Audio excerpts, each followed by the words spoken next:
é necessário nós estarmos atentos e cuidar do mais importante. Aliás, no livro do Apocalipse, o próprio Senhor Jesus, quem revelou a João as cartas do Apocalipse, ele disse: cuida, né, do que tem, eu venho sem demora, cuida do que tens, guarda a tua coroa.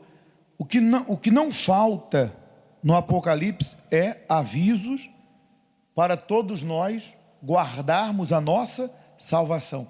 E é claro que por mais que, conforme nós vamos ler, por mais que exista, hoje mais do que nunca, né, uma grande opção de e-mails da pessoa buscar a palavra, quer na própria Bíblia, na igreja, como vamos ler, ou ela acompanhar um vídeo, uma mensagem, mesmo tendo muitas informações, como nunca houve, hoje em dia, como nunca houve.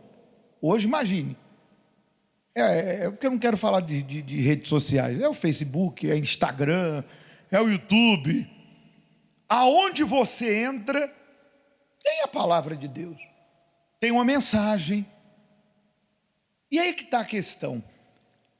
Tempos atrás, quem é da época, que não havia tantas informações a respeito de Deus, não havia, podemos assim dizer, tantos meios para você se conectar às coisas de Deus, é notório que o mundo não estava como está hoje.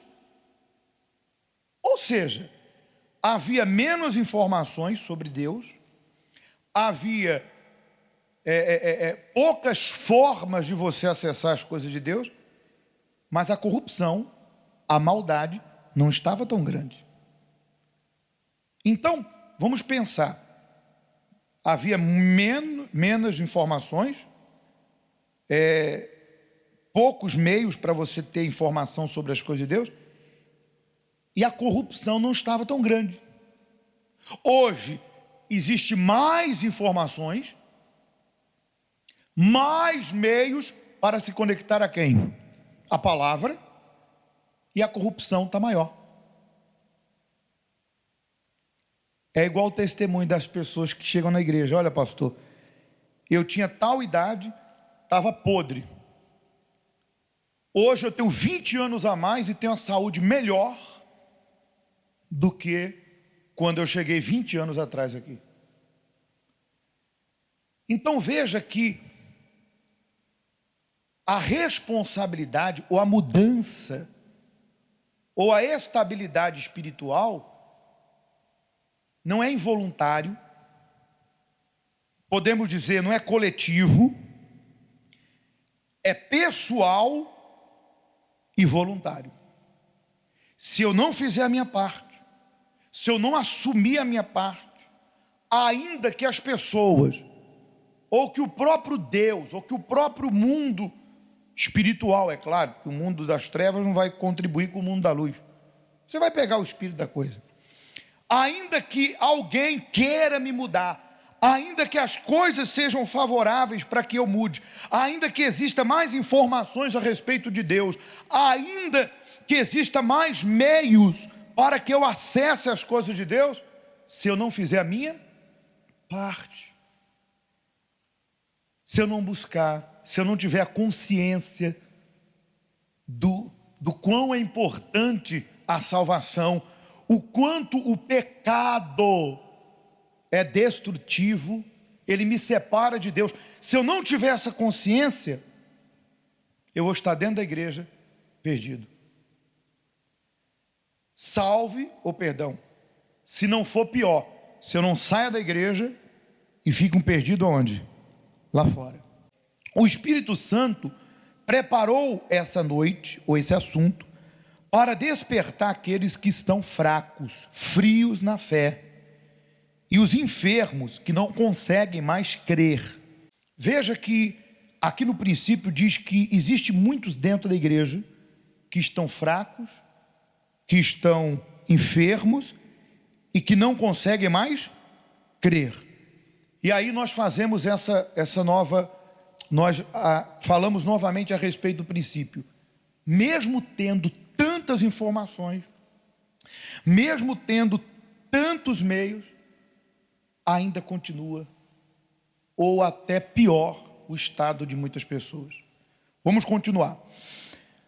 Na praia, no parque, no restaurante, no shopping, e também em casa, na sala de estar, no quarto, até no banheiro, com exceção dos lugares mais remotos da terra, em todos os outros existe alguém conectado, acessando informações úteis e inúteis, e gastando um tempo precioso com isso. Muitos hoje estão anestesiados na fé, viraram cristãos de internet, pois vivem se enchendo de mensagens, frases prontas e cultos online na internet. Com isso, acabam misturando os vinhos e se confundindo com muitas coisas. Aqueles que infelizmente têm até se contaminado. Muitos vão se esfriando e acabam construindo um altar em casa e usam aquela velha frase: eu busco a Deus em casa, deixando assim de frequentar a casa de Deus. E o texto em Hebreus 10, 25 diz: veja a exortação de Paulo aos Hebreus, não deixemos de reunir-nos como igreja, segundo o costume de alguns, mas encorajemo-nos uns a outros, ainda mais quando você vê que se aproxima o dia. Muito bem. Então vamos dar uma pausa aqui. Veja que a cada dia que se passa, os sinais são evidentes da volta de Jesus. E nós temos vários exemplos de pessoas que abandonaram a fé, abandonaram Jesus e estão muito mal, outras que perderam a vida, outras que se encontram distantes de Deus, numa situação deplorável. E mesmo tudo isso não é, ou não foi, ou não tem sido suficiente para que alguns possam despertar desse sono espiritual. Veja que eu atendi uma senhora e ela disse assim: pastor, o que eu preciso para estar mais próximo de Deus? O que é necessário? Mas ela já está na igreja. O que é necessário para que eu esteja mais perto de Deus? Eu falei: olha, senhora, o que Jesus disse é que se eu e a senhora observarmos e guardarmos os mandamentos, Ele e o Pai morariam onde? Dentro de nós. Então, o despertar ou despertar da vida com Deus, ela só acontece quando ela permanece e acontece quando nós recebemos o Espírito Santo. Porque vê se você entende, vê se você compreende. Por mais que eu e você tenhamos experiências com Deus, quantas pessoas que você conhece, que eu conheço, foram curadas de cancro? Outras que levantaram da cadeira de rodas e não ficaram na igreja. Pessoas que tinham um testemunho poderoso e voltou para o mundo. E aí você diz: meu Deus, como que essa pessoa teve uma experiência tão poderosa com Jesus Cristo, com o milagre, o encontro com Deus, o encontro com o poder. Quando fala encontro com Deus, com poder. E ela voltou para o mundo, porque ela não teve o encontro com a sua salvação. De repente, aí você diz assim: mas ela batizou? Sim. Mas ela começou a frequentar a igreja? Sim. Ela começou o processo de uma entrega para Deus. Ela começou a limpar a sua casa. Mas de repente, por não continuar ou por se deixar levar pelo mundo, ela acabou abandonando esse caminho. Mas veja que aquela experiência ou aquele milagre não foi suficiente. Ela é grata? Começou a evangelizar? Sim. Nós conhecemos pessoas que começaram a evangelizar por quê? Porque elas são gratas. Outras, que eu digo, vou mais além. De repente a pessoa até conseguiu uma posição dentro da igreja. Se tornou evangelista, até obreiro, até obreira. Mas como que a pessoa foi levantada? Ela se converteu, ela começou a praticar as obras certas, corretas, que é a conversão, mas a natureza dela ainda não tinha mudado. Ela não tinha ainda recebido o Espírito de Deus. Mas de repente, na necessidade, de repente, por ela fazer bom trabalho, bom serviço, trazer pessoas na igreja, o pastor é homem de Deus, mas é falho. E o pastor, olha, essa pessoa, ela tem o Espírito de Deus. E foi perguntado, e a pessoa não tem. Mas é claro, é óbvio que só ela pode avaliar, porque ela que está dentro de si. E foi colocada como obreira. E lá na frente, ela descobriu, a própria pessoa, ou por cair, ou por afastar-se, que ela não era nascida de Deus. Então a gratidão de uma nova vida, a gratidão de uma mudança de vida, não vai me segurar, ou não vai me fazer permanecer com os olhos em quem? Em Cristo.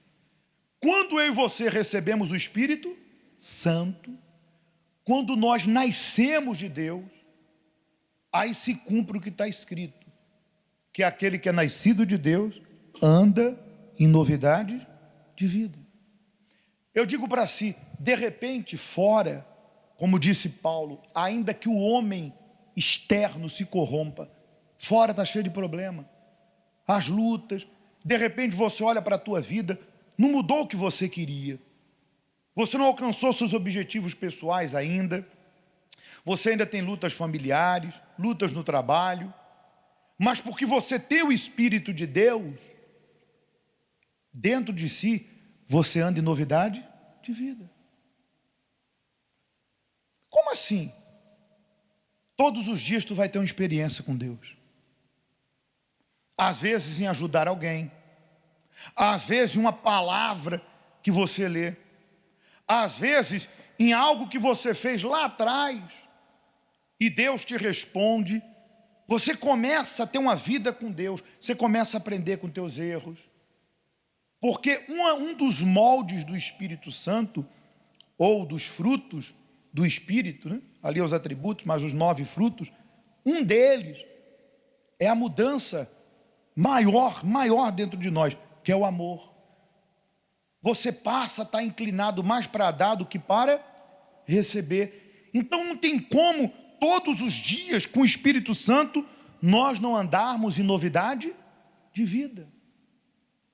Você começa a crescer dentro de si. Repito, o homem externo de repente está corrompido por problemas, mas o homem interior cresce a cada dia.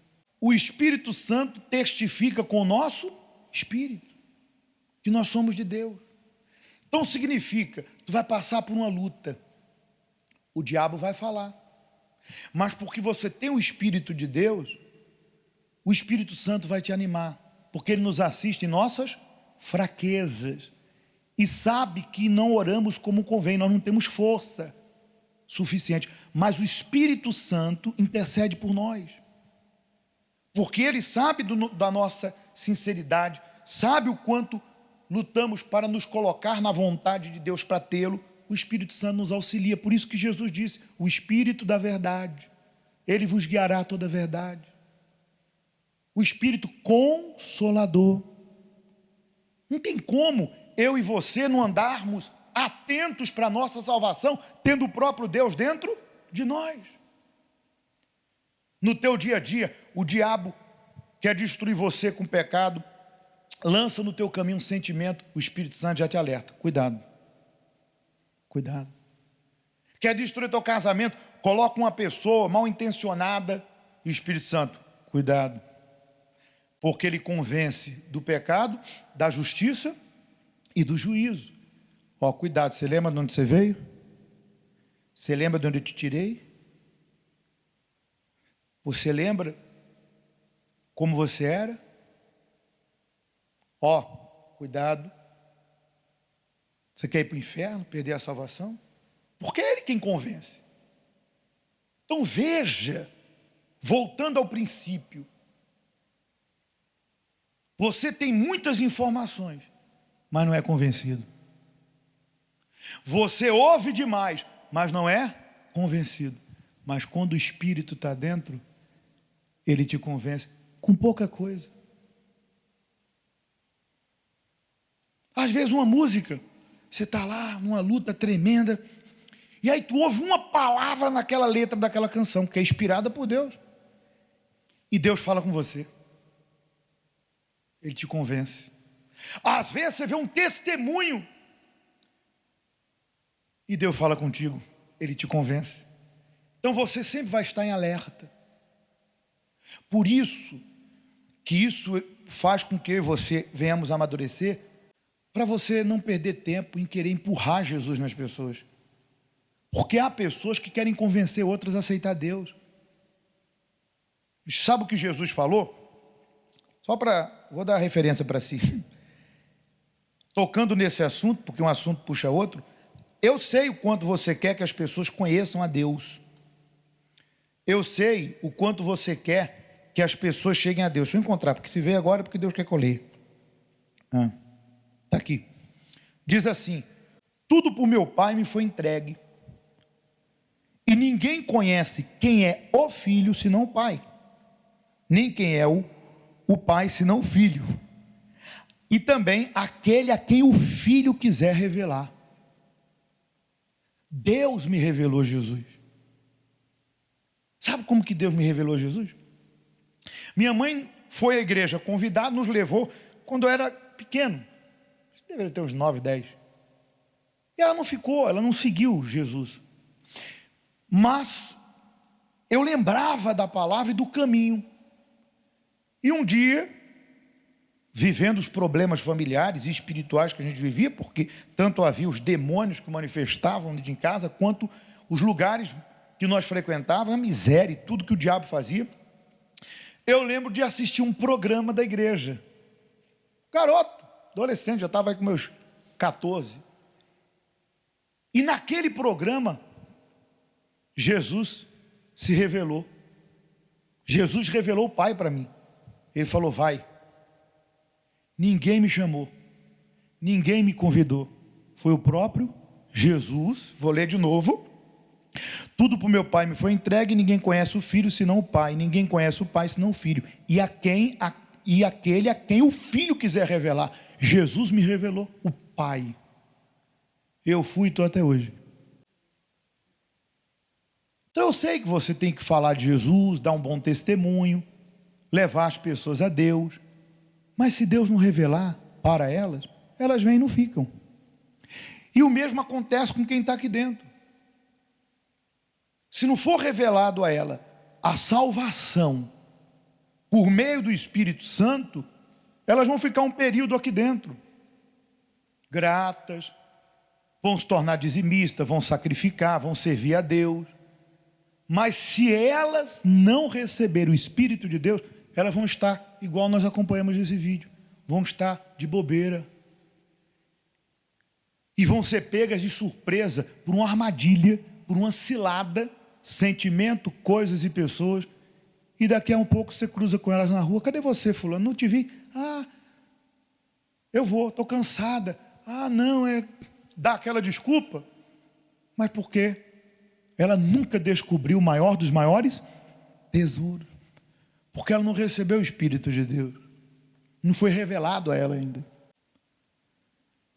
Então, a pergunta é: você tem? Então você sabe desse campo de maior valor. Lembra que Jesus falou que um homem descobriu um campo, foi lá, viu que tinha um tesouro, vendeu tudo e comprou o campo. Você sabe que nada nesse mundo está acima da nossa salvação. E você que não tem e deseja: pastor, eu não tenho, mas eu desejo muito. Então Jesus sabe, porque Ele conhece, Ele sonda a mente e o coração. Ele vai te revelar, Ele vai te dar esse espírito. E aí, senhora, senhor, tu vai viver sempre em alerta. Não é que você vai viver paranoico não, tá? Paranoico. Tudo é pecado, tudo é demônio, não.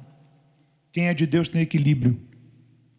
Mas você sempre vai ter essa sensibilidade espiritual para saber quando agir, como agir, de que forma agir, como agir no mundo, como agir aí fora. É Deus quem dá. É o novo nascimento, novamente. Para concluir, vamos lá.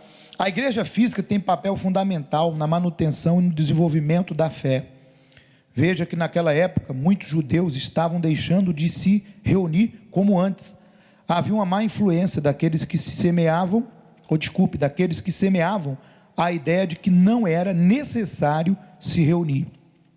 Entenda que nenhuma circunstância é justificativa para que um cristão abandone o dever de congregar e deixe de receber instrução e fortalecimento espiritual. É um engano pensar que as participações no culto e o envolvimento nas atividades evangelísticas são dispensáveis. Erra quem acredita que pode caminhar na fé isolado de todos, rejeitando a determinação divina e também a igreja. Quem é a noiva de Cristo? Pois é assim que interagimos uns com os outros e nos estimulamos espiritualmente. E o texto diz: os que estão plantados na casa do Senhor florescerão.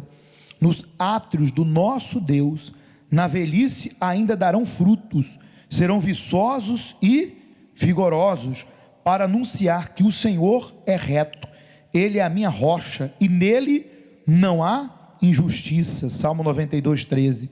A igreja é o ambiente propício para estimular nossa fé e comunhão com o Altíssimo, através da pregação da palavra. Veja que a fonte de vigor e alegria do justo está no solo em que está plantado. Nesse versículo, ele é apresentado pela sua casa. As pessoas estão deixando de vir na igreja de Deus por motivos fúteis e banais. Por isso, muitos estão se esfriando na fé. Portanto, não olhei para as circunstâncias para decidir se vai ou não ao culto. Decida aí mesmo que esteja triste, cansado, doente ou confuso. Lá o Senhor falará com você. Isso fortalecerá para enfrentar as lutas da vida e permanecer firme, caminhando para a vida eterna. Ou seja, quando se tira uma brasa do meio do braseiro, é braseiro? Ela apaga. Não é que a igreja física, templo, vai nos salvar. O que salva é o que nós fazemos aqui dentro. É a comunhão com Deus. Porque aqui a gente medita, a gente busca. Por exemplo, agora nós vamos fazer o que Jesus mandou. Orar. Então a igreja, de uma certa forma, ela estimula a fazer o que é necessário. Até porque, claro, a gente não pode, eu entendo o que está sendo dito. Mas, por exemplo, uma pessoa que mora num lugar que não há igreja, ela vai acompanhar e ela vai fazer da sua casa, como disse Jesus, entra no quarto, ela vai fazer ali a sua igreja. Mas é aí que mora o perigo. O diabo quer que a pessoa saia daqui porque em casa ela não tem como orar, como participar da ceia, ela não tem alguém que lhe instrua, e ela vai esfriar na fé. Então a igreja física é templo, a igreja espiritual é tudo aquilo que nós fazemos aqui dentro. Isso não pode parar. Por isso que nós vamos fazer agora. Nós vamos nos derramar diante do Senhor. Você que tem o Espírito Santo está despertado para a tua salvação, vivendo a cada dia. Não é fácil, mas o Espírito Santo tem te ajudado. Ele vai te acender e te fortalecer. E você que não tem, e você sabe o quanto tem sido difícil você permanecer sem o Espírito Santo. Você sabe disso. E você sabe o perigo. Você sabe que precisa. Se derrama, se humilha, fala: Senhor, eu preciso do teu Espírito. Amém? Por gentileza, vamos buscar, fique de pé.